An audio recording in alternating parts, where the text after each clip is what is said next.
And so isn't it absolutely amazing that a foreigner was willing to be transparent and give us the documents when our own government is being secretive and they don't want us to really know what is going on? Something is going on. Shouldn't they be transparent? Didn't they promise transparency? Shouldn't they be the ones looking out for Bahamians? Or is it that they have something to hide?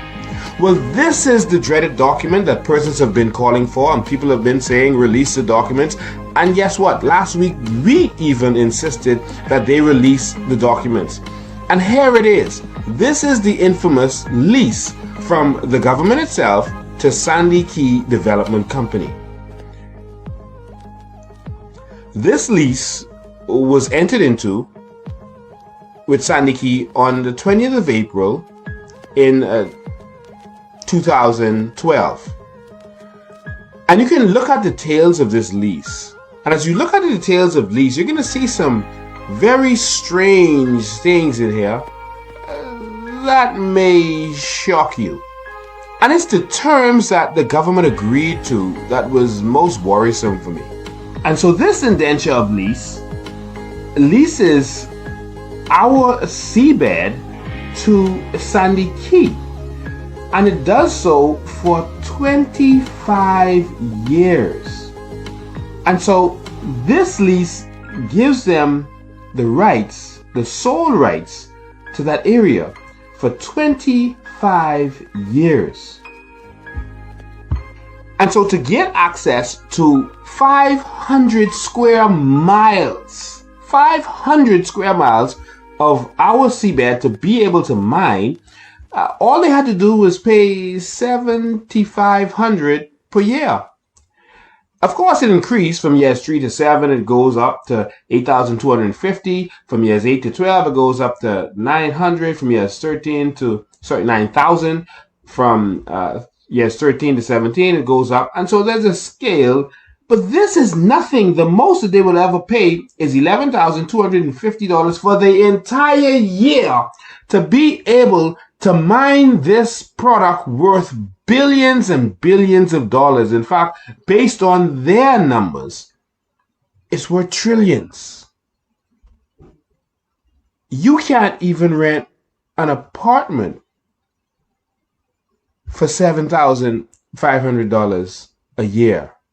This is mind-blowing. Who sat down with these people and agreed to this? I'm trying to figure out who are our negotiators. In addition, they paid a royalty of $2 per ton. Now, they reported in the media that their royalty was 5 to 10 times more than had previously been paid. But here we see that it's still $2 per ton. And so we don't know what it is that they were reporting and why that they would, reportedly lie to the media. But here we see that they paid $2 per ton.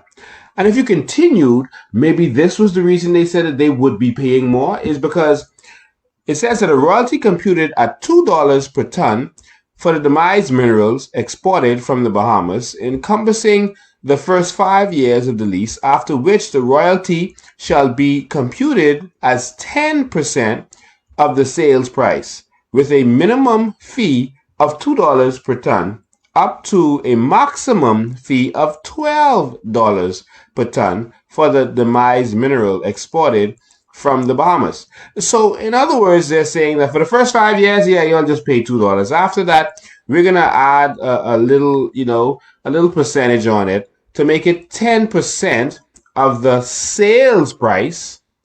But the max you'll pay is $12. So there's a cap on it. Who put this cap on there? Which one of our brilliant negotiators put a cap on there to stop us from being able to get a proper percentage? But here it goes. The percentage is deceiving, because if they sell to themselves through setting up other companies in the United States of America, then the percentage is null and void. Isn't this the same thing that Salind Pinland went through? Why are we making the same mistakes? Why are negotiations absolutely not improving. Listen, man, we hire, educated fellas in coat suits to negotiate on our behalf, and this is what they're coming up with. Listen, Grammy from the straw market can negotiate better than that. I promise you. And so this is a part of the lease that really bothered me and really distressed me, because it's our property, it's our land, it belongs to the Bahamian people that they were giving away. And look at this. It talks about the royalty records, and it said that they should keep an official registered office in Nassau, and of course that they should actually have audited records that they keep so that we can probably ascertain how much money was being made from this. So in other words, we have to just trust them. But as you heard from a witness on the ground, there was no one from the government there. So whatever they told you they sell is what you just have to take their word for it. What kind of accountability is that?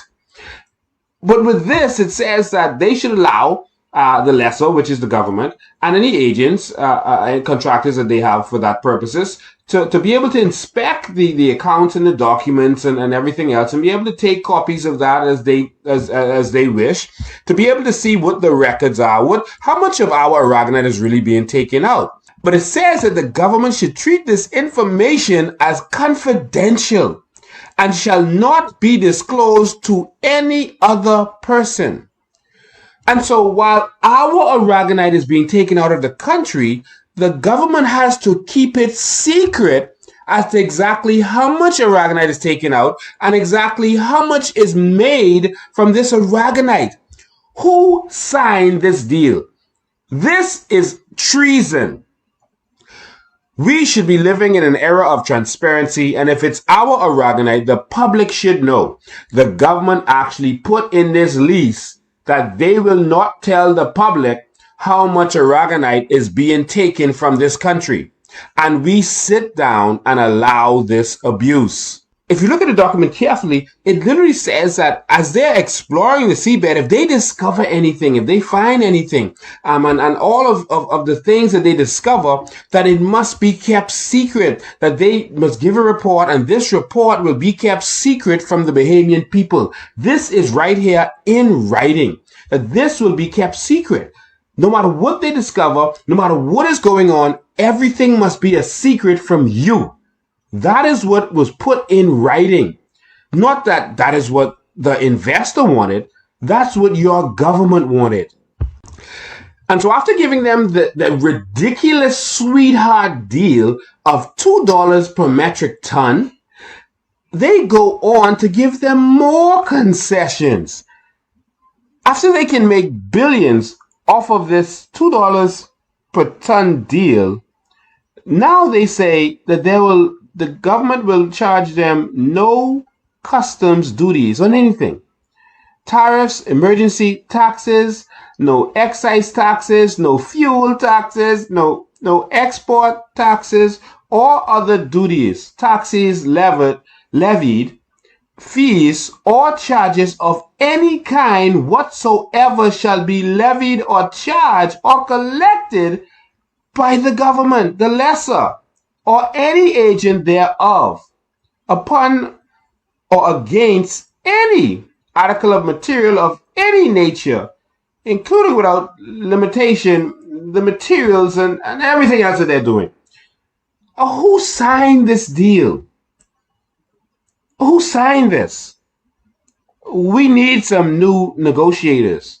We could have made some extra money by taxing certain activities, but they allow these people to exist and be able to do whatever they want. And so here's what your amazing government negotiators did again. While they kick straw vendors out of the straw market for owing rent if they come into any hard times, and while you would be thrown out of your apartment if you come into hard times and you can't pay, look at what they did for this multi-million-dollar company. They put a clause in there called hardship. So in the event that things don't go their way, or that any is unforeseeable circumstance, and they come into any kind of hardship, and the lease is economically unforeseeable for some reason, that the government is now forced to go back and renegotiate, have discussions with them in good faith to explore revision of the lease in order to make such terms economically feasible and to rectify such hardship. And so if these millionaires, come into any hardship, that they're going to give them an even sweeter deal. They actually put that in writing, that they are literally, if for any reason, let's say the boats get too expensive or anything happens, that the government is forcing itself to come back and give these guys an even sweeter deal. So we don't want to pay $2 anymore. We want to go back to that 6 cents. How about that? And so your government even put another clause in there that if their profits are not what it's supposed to be, that they can come back and negotiate a better deal. They even put in there that if there's any substantial change in the rate of exchange with the United States dollar currency, that they can come back and renegotiate a better deal. Listen, guys, we need to hire a Grammy from the straw market, or maybe a coconut water salesman or something, to start negotiating deals on behalf of the Bahamian government, because this is not working out. This isn't impressive at all. And so fasten your seatbelts. This is the most disturbing thing about this to me. Arbitration. They said if there's any dispute existing between the lessor, which is the government, and the lessee, with respect to the interpretation of application of this lease or any right or obligation hereunder, that it has to go to arbitration. They actually put a clause in here to say that the government can't even sue if there's something that goes wrong. They have to go to an arbitrator, and the decision of the arbitrator, which may be by a majority vote, is final, and that you waive all rights to appeal. You cannot appeal it. You renounce all of your rights to be able to appeal such a decision. This is mind-blowing, that they can't even take it to court. And the most they can do is go to the Supreme Court of the Bahamas to get a third arbitrator if the first two arbitrators have some kind of a draw. And so even if these foreign people come into our country and do something they're not supposed to do, break one of the covenants, if they pollute our land, if they do something that is out of order, the government can't touch them in the courts. And the government put that in writing and forced themselves to be held by that. Something is terribly wrong. And so we skimmed through this document because of time, but we're going to make this available on our website, BahamianRevolution.com.